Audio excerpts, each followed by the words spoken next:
रहीम यार खान में शेख जायद हॉस्पिटल है, गवर्नमेंट हॉस्पिटल है। जुलाई 19 में मेरी बहन सख्त बीमार हो गई और एमरजेंसी में हम गवर्नमेंट हॉस्पिटल में ही ले गए। तो वहाँ पे 2 बजे छुट्टी हो जाती है, सारे डॉक्टर्स घर चले जाते हैं। तो मैं वहीं पे था, क्योंकि मेरी बहन काफ़ी ख़तरनाक हालत में थी। तो एक डॉक्टर आए, उन्होंने एक एक मरीज़ के साथ बड़ा वक्त गुजारा और बड़ी मेहनत, तवज्जो और मोहब्बत से सबको देखा। टाइम ख़त्म हो चुका था, कोई राउंड का टाइम नहीं था। तो वो जब बाहर आए तो मेरी वो चूँकि आईसीयू में थी, तो मैं तो अंदर तो नहीं जा सकता था, लेकिन शीशे से सारा कुछ देख रहा था। डॉक्टर साहब बाहर आए तो मैंने उनसे पूछा कि डॉक्टर साहब, आपकी ड्यूटी का वक्त भी नहीं है, तो ये आपने क्या किया? मैं बड़ा इम्प्रेस हुआ हूँ कि आपने कैसे तवज्जो से गरीब, सारे ज़ाहिर गवर्नमेंट का अस्पताल है, गरीब मरीज़ थे सारे वहाँ पे, और मेरा इनसे कोई तारुफ नहीं था, ना मुझे जानते थे ना मैं उन्हें जानता था। तो मुझे कहने लगे कि मैं एक मज़दूर का बेटा हूँ और मैं खानपुर से मेरा ताल्लुक़ है। तो मैंने जब FSC की थी तो मैं किसी पुल पे बैठ के चने बेच रहा था। तो वहाँ पे कोई बंदा गुजरा, उसने कहा कि तुम चने क्यों बेच रहे हो, कपड़े मेरे अच्छे थे। मैंने कहा मैंने FSC कर लिया, मेरे इतने नंबर हैं, लेकिन पैसे नहीं कि मेडिसिन करूँ। तो उसने मुझे कहा कि तुम दिया में अप्लाई करो। तो मैंने दिया में दरख्वास्त दी, उन्होंने मेरा वजीफ़ा दिया, दिया के सहारे में पढ़ा।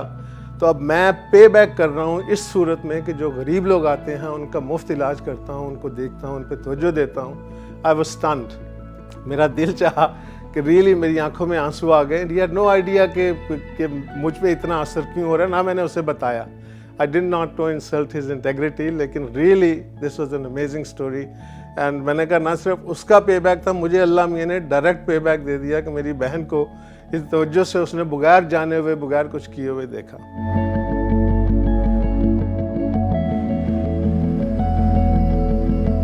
मैं उन दिनों में जद्दा में मुकीम था, तो मेरी वालदा आई हुई थी जद्दा में उम्रा करने। तो हम लोग मदीना मुनव्वरा गए, तो वहाँ सलाम वगैरह पढ़ने के बाद सहन में बैठे थे हरम शरीफ के। उन दिनों में पाबंदी नहीं थी, औरतें और मर्द इकट्ठे होते थे, सिर्फ नमाज पे अलग-अलग होते थे। तो मेरी वालदा कहने लगी कि आबिद, मेरी बड़ी ख्वाहिश है कि मेरा बहुत बड़ा दामन हो और तुम उसे नोटों से भर दो। तो मैंने कहा बीबी जी, आप इतने सारे नोट क्या करेंगी? कहने लगी बस मेरी ख्वाहिश है तुम नोटों से भरते रहो और मैं वो नोट निकाल के गरीबों के बच्चों को पढ़ाती जाऊँ। अल्लाह की शान है, उसी साल 3 महीने बाद उनका इंतकाल हो गया। तो मैंने अपने भाइयों से ये बात की कि वालदा ने ये कहा था।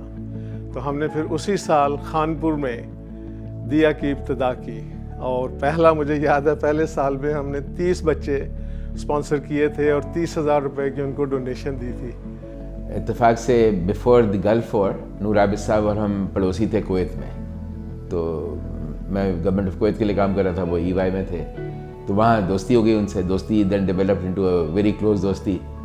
पिकनिक्स पर जाने का उनको बड़ा शौक था, तो वो हमें भी ले आया करते थे। तो वहाँ पर दिया की बात हुई, तो obviously I was always interested in you know promoting this kind of things, कि उसी से पाकिस्तान की बेहतरी उसी से आनी है, बिकॉज यहाँ पर ये चीज़ें अदरवाइज मिसिंग रहती हैं। अगर फिलैंथ्रोपी ना हो तो ऑब्वियसली गवर्नमेंट के रिसोर्सेज भी कम होते हैं, तो ये प्राइवेट सेक्टर की philanthropy would actually drive lot of things. मैं 1994 में बहरीन गया, वहाँ मेरी नूर आबिद साहब से मुलाकात हुई।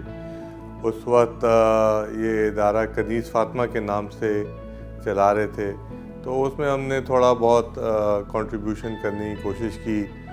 तो I am very grateful and indebted. Abid भाई ने मुझे social responsibility on how to live like a human being, Abid भाई ने मुझे सिखाया।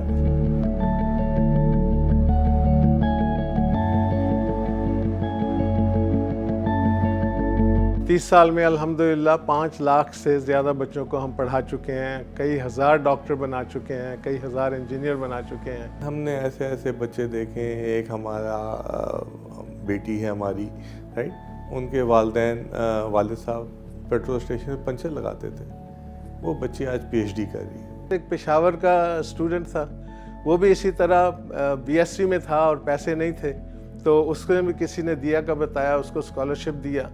To cut a long story short, अल्हम्दुलिल्लाह उसने यहाँ से MS किया, फिर वजीफे पे स्कॉलरशिप पे एडिनबरा गया, वहाँ से PhD की, और BBC पे उसका इंटरव्यू भी आया जिसमें उसने दिया के हवाले से सारी बातें की, और अब वो वाइस चांसलर हैं एक यूनिवर्सिटी के पाकिस्तान में। आप दुनिया में घूम लें, आप गाड़ी ख़रीद लें, आप प्राइवेट जेट ख़रीद लें, आप रोल्स रॉयस ख़रीदें, वो मज़ा नहीं है जो एक ईमेल आता है कि सर ये बच्चा ग्रेजुएट हो गया, इसके 6-7 भाई बहन थे, अब सब पढ़ रहे हैं, राइट, अब नौकरी, और अल्हम्दुलिल्लाह अपने मेरिट पे नौकरी लेके आते हैं, सिफारिशें नहीं ढूंढते फिरते। इन 30 सालों में बहुत सारे घरों में दिया ने उजाला किया है अपने स्कॉलरशिप्स की बदौलत, और इन बच्चों को पढ़ाया है, और अल्हम्दुलिल्लाह ये बच्चे बड़ी कामयाब ज़िंदगी गुजार रहे हैं और बहुत बड़ी उनकी ज़िंदगी में तब्दीली लाई है दिया, बल्कि उनकी नहीं, उनके ख़ानदानों की ज़िंदगी बदल गई है।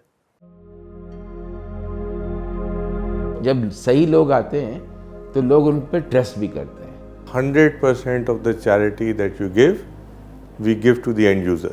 तो उसके लिए हमने ये फैसला किया कि जो भी, जब भी, जितने भी फंड्स देगा वो हम डिज़र्विंग कैंडिडेट्स को पहुंचाएंगे। उसमें से एक पैसा भी हम किसी एडमिनिस्ट्रेटिव या किसी और मद में खर्च नहीं करेंगे। तो यहाँ पर दिया में देते हुए ये होता है कि अगर मैं 1 लाख रुपए दे रहा हूँ तो मुझे ये पता है कि 1 लाख रुपए का बेनिफिट एंड यूज़र को मिलेगा, किसी मुस्तहिक को मिलेगा। तो अल्हम्दुलिल्लाह from day one two day जितने भी पैसे हमें डोनेशन से आते हैं वो 100% डिज़र्विंग पीपल को स्कॉलरशिप्स की सूरत में चले जाते हैं। तो that's what Diya is doing, कि वो इफेक्टिवली एग्रीगेटर बन जाते हैं, aggregator of taking people money and then using it judiciously. मेरे दोस्त कभी कभी कहते हैं कि यार 25 मिलियन है, व्हाट डिफरेंस कैन दिया और एनीबॉडी एल्स मेक। तो मैं कहता हूँ कि वो बड़ी मशहूर एक किस्सा है कि बॉस्टन में कोई साहब सड़क के किनारे गाड़ी चला रहे थे, रिलैक्स कर रहे थे, उन्होंने देखा एक बंदा बार बार झुकता है, कोई चीज़ उठाता है और यूँ फेंक देता है समंदर में। तो रुके, गाड़ी रोकी, उतर के ऐसे, क्या कर रहे हो तुम? तो उसने कहा ये हज़ारों स्टार फिश पड़ी हुई हैं तो मैं उठा के इनको फेंक रहा हूँ। तो तुम्हारा दिमाग पागल है, what difference does it make?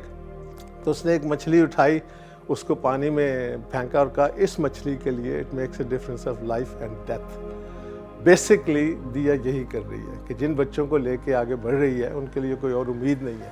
हम तो चीज़ें पर ग्रांटेड लेते हैं ना कि ये होता है, लेकिन जब आप ग्रास रूट पे जाके देखें तो आपके लिए जो चीज़ें ग्रांटेड होती हैं वो उन लोगों के लिए ग्रांटेड नहीं होती है। तो उस निस्बत से मैं समझता हूँ कि बहुत बड़ा काम है, बहुत बड़ी सेटिस्फेक्शन है और बड़ी अमेजिंग कंट्रीब्यूशन है हर एक की जो भी दिया के साथ किसी भी सिलसिले में इन्वॉल्व है।